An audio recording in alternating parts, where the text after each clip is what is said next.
J'ai besoin d'être complémentée ce matin, ça tombe bien, j'ai fait venir Karine Delarouer qui est nutritionniste et diététicienne. Bonjour Karine. Bonjour Vincent. Je pensais que j'ai une petite faiblesse là en début d'émission. C'est un complément pour un animateur. Ouais, c'est ça. Ça reste à créer, je vais faire une ligne. Je suis sûr que mes copains de France TV vont s'arracher les boîtes. Avec nous ce matin également Mathilde de Boisgrelier parce que vous le savez, le jeudi, on commence à s'intéresser à nos destinations du week-end. Et ce matin, selon l'habitude du guide du routard avec qui nous avons notre partenariat, eh bien, vous nous emmenez en Île-de-France. Exactement, et dans l'Essonne cette fois-ci. Ah, par chez moi. Par chez moi. Ah oui, j'habite l'Essonne. D'accord. Ah, oui, je ne le dis pas trop parce qu'autrement, il y a tous les parasites. C'est pénible. C'est très fatigant. Merci, à tout de suite. Alors, en fin d'émission ce matin, comme vous disiez tout à l'heure, j'ai de la suite dans les idées. Vous vous souvenez que lundi, on était avec Guillaume Carole. Le chef du Plaza, le chef boulanger du Plaza. J'ai pas eu ma dose. J'ai demandé à Sharon Ayrich du site Paris chez Sharon de venir nous voir. Ça va Sharon? Très bien, avec ces calories-là. Oui, c'est ça. Ouais. Ah oui, ça attaque bien des matins. Alors je vais vous dire un truc. Petit cassoulet d'abord, ensuite quelques croissants, et moi je suis calé pour l'émission. Allez, on se retrouve dans une seconde. Tailleur de pierre, forgeron. Tout ce beau monde-là, métier assez physique et fatigant, a besoin peut-être de compléments alimentaires, de vitamines, d'oligo-éléments. On va le savoir tout de suite, on a la spécialiste avec nous.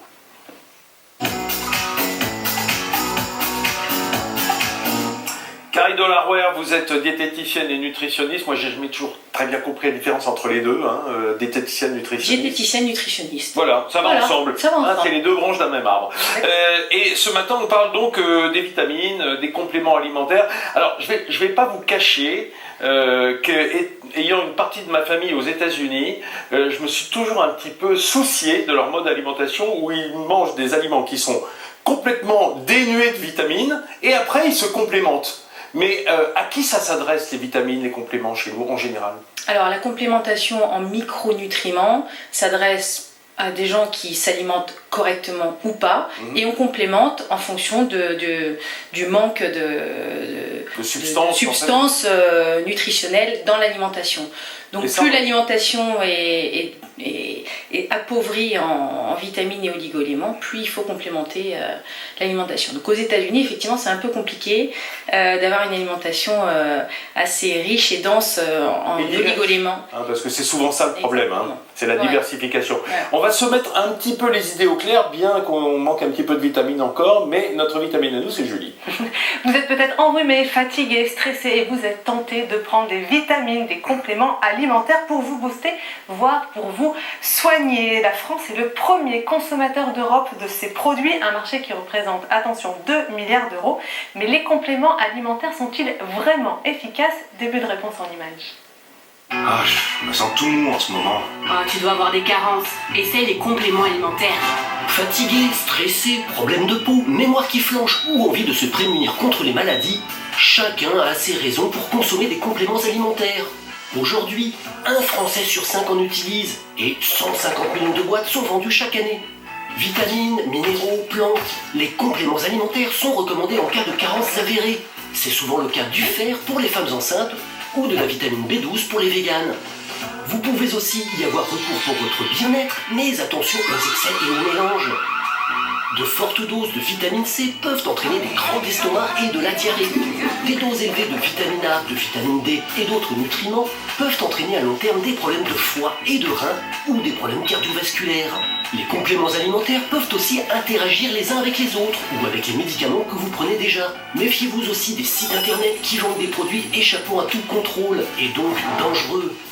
Et surtout, on ne le redira jamais assez, un régime alimentaire équilibré nous procure 100% des nutriments et vitamines dont nous avons besoin. À table. Bon, pour s'y retrouver, c'est pas toujours très simple et c'est pour ça qu'on a une professionnelle, Karine Delarouer. Alors Karine, d'abord, un complément alimentaire, on est d'accord que c'est quand même quelque chose qu'on ingère, mais qui n'est pas pris pour ses qualités gustatives, mais uniquement pour ses qualités nutritionnelles. Tout à fait. Ce sont des micronutriments. C'est-à-dire qu'on a deux catégories. On a les macronutriments qui sont apportés par l'alimentation, donc les glucides, les lipides, les protéines. Et on a les micronutriments qui sont représentés par les vitamines, les oligo-éléments, les acides gras essentiels, les fibres, tout ce qui est absorbé par la barrière intestinale, alors que les macronutriments sont absorbés au niveau de l'estomac. Et est-ce qu'on peut estimer que le plus grand nombre des aliments et des nutriments, c'est un tronc commun qui est bon pour tous les humains, ou est-ce que on n'est que des cas particuliers? Alors on n'est que des cas particuliers. Ah oui. Parce qu'en plus, on n'a pas la même capacité d'absorber, de métaboliser et d'utiliser aussi bien les glucides, les lipides, les protéines que les vitamines et les minéraux. C'est la raison pour laquelle aussi, même si on s'alimente correctement, on a une alimentation très équilibrée, on n'est pas à l'abri d'être carencé en vitamines et minéraux parce qu'on prend des médicaments qui réduisent l'absorption de certains oligo-éléments, parce qu'on est stressé et fatigué, qu'on a sa barrière intestinale en mauvais état, et qu'on n'absorbe pas correctement les vitamines et oligo-éléments. Il y a plein de facteurs qui peuvent interagir sur l'absorption des vitamines et des oligo-éléments. Et notre santé s'en ressent évidemment complètement. Mais dans ces cas-là, à quel moment on sait qu'on a besoin de compléments alimentaires? Alors en général, on a des signes. La fatigue, le stress, les troubles du sommeil, l'irritabilité, les sautes d'humeur. Ça peut être des troubles aussi au niveau hormonal. Donc avec des questionnaires bien particuliers qu'on pose aux patients, on arrive à identifier un petit peu tous les symptômes qui peuvent donner... Jusqu'à aller faire un bilan sanguin? Jusqu'à aller faire un bilan sanguin, on peut, tout à fait. Ouais. Surtout pour les vitamines. Mais la façon dont vous en parlez, Karine, on a l'impression que, en dehors des pathologies lourdes, des maladies graves, tout pourrait se soigner par une alimentation qui nous convienne. Presque tout pourrait En se tout soigner. cas, les maladies du bien-être, on va dire. Tout à fait.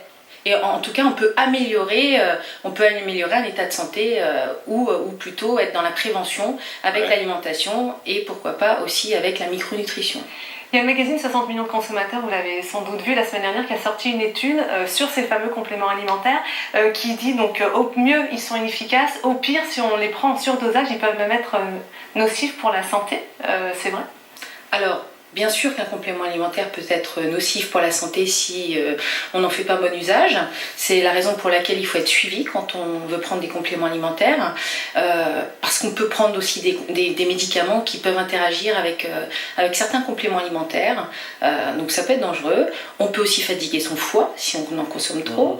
Maintenant, en France, on a quand même une réglementation par rapport aux compléments alimentaires qui est assez stricte. Comparé aux États-Unis où ils n'ont pas du tout les mêmes dosages autorisés que chez nous. Donc on est quand même assez protégé en France, même si on est un peu en surdosage, on n'a pas trop de risque d'être surdosé en complément alimentaire. Mais il est préférable d'être suivi par soit son médecin, soit un professionnel de la santé. Ou de la Mais Karine, rassurez-moi, vous êtes une professionnelle, vous êtes nutritionniste, diététicienne. Si j'ai une carence, on va dire en fer, qui n'est pas trop grave, vous préférez me dire manger des lentilles 4 fois par semaine plutôt que de prendre des pilules de fer? Bien sûr. Le premier réflexe, ça reste l'alimentation. Voilà. Après, si on voit que l'alimentation a des limites et que le trouble n'est pas corrigé par l'alimentation, on essaie de compléter par la micronutrition. Moi, je mangerais du boudin noir en plus. Voilà. Il y a la question de Samad pour vous, on l'écoute tout de suite. Quand on a une alimentation saine et équilibrée, les compléments alimentaires sont-ils vraiment nécessaires? C'est toute la question. C'est toute la question. Qu'est-ce qui est sain et équilibré? Voilà, parce qu'on est jamais pareil. Tout dépend du sain et de l'équilibré, de l'environnement dans lequel la personne qui mange sainement et équilibré vit, de son état de stress, il y a beaucoup de facteurs. Après, on n'est pas forcément obligé de prendre des compléments alimentaires si on n'en éprouve pas le besoin. Maintenant, ça peut permettre aussi de potentialiser, par exemple, des déficiences cognitives, des difficultés de concentration. Moi j'ai des patients des fois qui me disent mais moi je dors très bien, puis finalement quand j'ai le complément ils me disent ah mais je dors quand même drôlement mieux.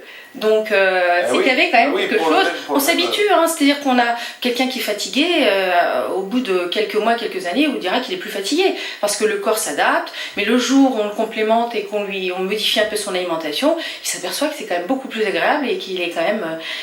c'est plus... Karine, je peux vous poser une question qui fâche? Oui, c'est quoi? Parce qu'il y a quand même un sujet juste rapidement qui touche nos jeunes et nos enfants, c'est le véganisme ou le végétalisme. Est-ce que manger végétal uniquement entraîne forcément des carences alimentaires. Il est très compliqué aujourd'hui d'équilibrer en vitamines, oligo-éléments, un régime sans produit animal du sans tout. produit. Et notamment la fameuse vitamine B12 dont on parle, dont on a besoin pour vivre. Oui, tout à fait, parce que vous avez le fer des produits végétaux n'est pas aussi bien assimilé, notamment que les produits du carné, animal. Et puis vous avez beaucoup d'acides aminés qui ne sont pas assimilés du tout de la même manière, parce qu'il y a trop de fibres dans certaines légumineuses qui empêchent la bonne absorption de. Donc attention, notamment au moment de la croissance, quoi. Tout à fait. Après, la vie est faite. Si on décide pour ses propres raisons de devenir végétarien ou végétalien, il est préférable d'être suivi par un professionnel de la santé. Voilà. Merci. Quelques précisions, Julie, sur le calendrier des prix, sur la façon de faire, sur comment est-ce qu'on doit se complémenter. Alors, moi, ce matin, c'est plutôt 3 cocktails vitaminés que j'avais envie de vous proposer. Voilà. 3 cocktails pour la mixologie. Exactement. On commence par un classique, c'est le jus de citron. En fait, il vous suffit de verser le jus d'un demi-citron dans un verre d'eau chaude et de boire ça à jeun le matin au saut du lit. Et ça vous booste pour la Mais il ne faut journée. pas avoir d'aigreur d'estomac. Parce que c'est raide. Ça dépend. C'est basifiant, le citron, contrairement à ce qu'on pense. C'est pas acidifiant. D'accord. Non, et donc en tout cas, le citron, on le sait, est riche en vitamine C, en pectine et en bioflavonoïdes. Et c'est donc idéal pour stimuler notre organisme au réveil et il renforce aussi notre système immunitaire pas mal à l'approche des premiers grands froids. Alors une fois que vous avez bu ça le matin au saut du lit, laissez quand même passer 10 minutes avant votre petit déjeuner. Ensuite, il y a une recette pour un smoothie vert. Les smoothies, tout le monde en a entendu parler. Ah, le smoothie. Et donc là, c'est un smoothie vert parce qu'avec un ingrédient phare de la cuisine le calé, healthy, et si, c'est le chou kale. Le chou kale, qui est riche en vitamine C, K et en calcium notamment. Alors si vous avez un coup de barre dans la journée ou même encore une fois pour un petit déjeuner vitaminé, mixez 3 feuilles de chou kale, une orange, une banane et un petit verre d'eau. L'orange, on le sait, c'est source de fibres et de vitamines, idéal pour commencer la journée. Et la banane, c'est riche. Mais faites pas cette tête-là, Vincent, vous avez très mauvais, le chou kale seul, cru. Cru, mais là c'est mixé en mais mixé cru salade. quand même. Ça... écoutez, moi pour avoir goûté, j'ai bien aimé, donc je disais la banane c'est riche en potassium et en magnésium. Et puis pour finir, une boisson ayurvédique, c'est le lait d'or. Vous connaissez Vincent le lait d'or? Le lait d'or. Le lait d'or? Ouais, c'est ça, c'est cette boisson jaune. Alors si, je connais le lait d'or, c'est la vache de Froment-Léon en Bretagne qui a un lait jaune parce qu'elle mange de carotène. Non, ça c'est pas la vache. Non, ça c'est en fait un lait qui doit sa jolie couleur à la présence de curcuma qui est aussi appelé épice de la vie. Le curcuma permet de booster nos défenses immunitaires, mais il facilite aussi la digestion. Alors pour vous préparer du lait d'or, c'est facile. Vous mélangez du lait de vache ou bien du lait végétal, une cuillère à café de curcuma, du gingembre frais râpé, du poivre indispensable pour bien assimiler les bienfaits du curcuma et de l'huile de coco. Faut faire chauffer sans faire bouillir. Il n'y a plus qu'à déguster avec un peu de miel si pour vous vraiment le goût du poivre vous dérange. Moi j'y rajouterais un petit filet de poulet et puis un riz basmati. On a un très beau plat indien là. De solution. Merci, c'est notre soupe du matin. Ça va être bien avec le cassoulet de tout à l'heure. Vous aimez ça le curcuma, Sharon? Oui, en Israël c'est très connu. Oui, c'est très utile. Cette curcumine, cette substance qui fait du bien, paraît-il. De toute façon, en plus, ça a un goût un peu caramélisé. C'est pas trop fort en goût. Ça se marie avec tout. Merci, Julie. On va la mettre à la cuisine.